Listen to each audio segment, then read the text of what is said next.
All right, guys, how's it going? So we'll try and keep this brief. As I've been telling you, I've started this new mailing list, I'm sending out stuff, opinions and that by email. If that interests you, some people like to read, rather than watch the videos or listen to podcasts. And obviously, what I sent out by email, I also put on the members' website today. So I'm going to just briefly look at it. It was titled "Very Tough Financial Restrictions." This was a quote that came out yesterday by a journal by the name of Mark McAdam, and he was speaking on the Football Daily, right? And that's like an outlet that uploads a lot of interviews and football commentary and things like that from Sky Sports and that. And as far as I'm aware, I don't know much about the background to Football Daily, but I think it was picked up by Sky Sports. I think they acquired Diagonal View around 2007 that owns Football Daily, so there's a big connection with Sky. I think it's Sky Sports. You guys probably know more than me. I don't watch this shit usually, but this was a clip that was, it kind of went viral really because of the comments from this McAdam chap who said that Liverpool are working under very tough financial restrictions this summer. So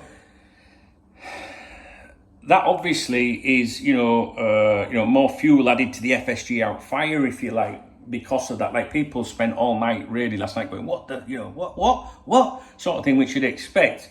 And I put here, naturally, McAdam's comments sparked outrage online, especially amongst those fans that oppose the current ownership or who are at the very least somewhat frustrated by them.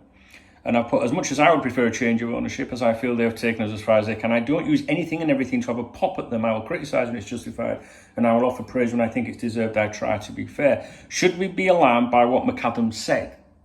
And I said no. I don't think so. Even if we agreed that the club is penny pinching this summer, I don't believe that McAdam is stating something that has come from anyone of importance. However, as I stated yesterday on Cop Talk TV, something doesn't currently add up, so we can't completely ignore this suggestion, even if it's pulled from thin air. I'm not going to read the entire thing out to you, but there was I'll add a little bit more. Despite trying to find plausible reasons for the lack of obvious activity at the moment, I'm still a little concerned by what we do know and what we have heard so far this window. We were told that the owners were, quote, beyond determined to back the manager this summer, but promises of significant funds being available have so far failed to appear. But we must remind ourselves that it's June, even though it's the last day of the month. Now,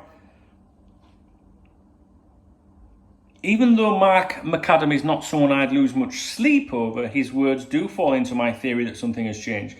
The credible journals have changed their tune, and even Simon Jordan recently commented that Liverpool could afford Jude Bellingham, but, quote, chose not to afford him. He himself asked why that was after stating that he was completely baffled.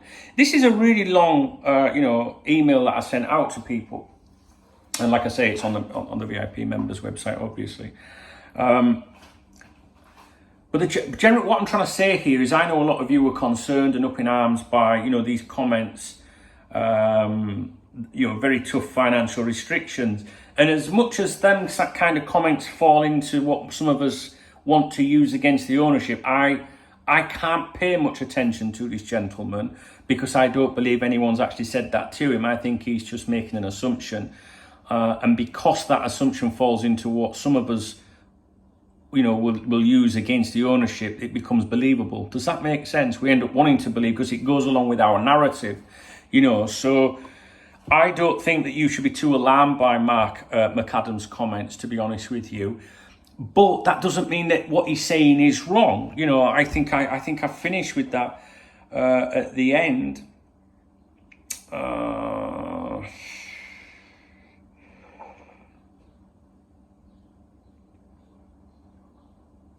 I did say that. It's in that article somewhere that I sent out. But so what I'm saying to you is, I don't know if I'm making sense here or not, but don't be too alarmed by what he said.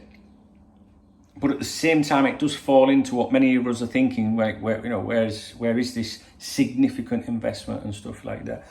I had to touch on that video because I know many of you, have reached out about it. What do you think about this? And like anything, when someone says something, it's all about who's saying it. So, any of us can go out there and say, make any kind of allegation or whatever.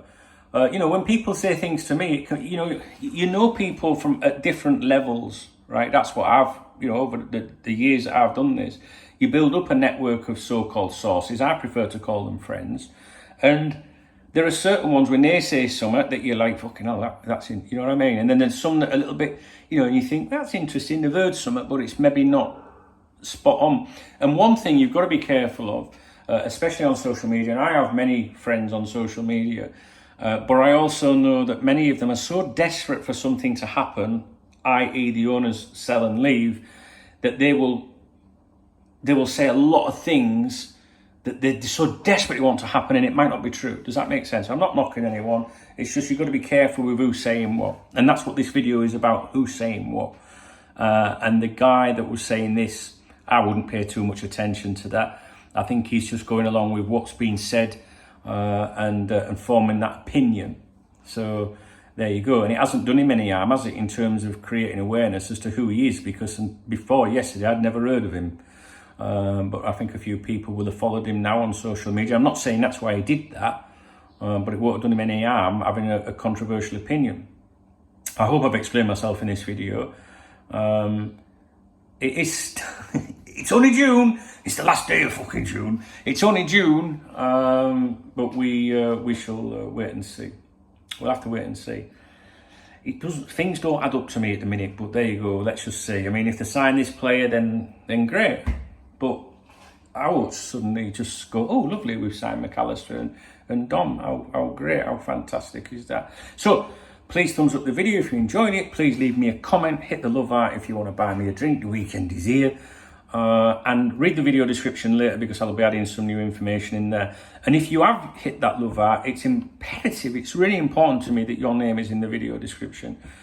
So please do let me know if it's not there, because, you know, I deal with a lot of things and I forget. All right, do you like the t-shirt?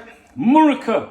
Do you know what? Someone told me off on it the other day and said, why are you wearing a fucking no, what did they say? Why, I don't know. I think it said, let's go Brandon, which, if you follow politics a bit in America, translates to fuck Joe Biden. And it's a joke. It's to do with an interview that was on television at a sporting event. And the crowd were chanting, it was car racing, motor racing or whatever. And the driver was being interviewed. And the fans around the stadium, around the circuit or whatever it's called in racing, were chanting, fuck Joe Biden. And the interviewer said, oh, can you hear the fans saying, let's go Brandon, which they were not saying. What do you think, Brandon? Let's go Brandon, this is lovely. What the fact, but they were singing, fuck Joe Biden. It's a joke. And someone had the nose power a little bit on here the other day because I had a t-shirt on with a tough fucking titty, because I wear what I want. And in fact, I might get it done even, see, I might even like up it there a little bit more. I might have it tattooed on my neck, or on one of my chins, or out on my forehead like that. Telling me what I can and can't wear.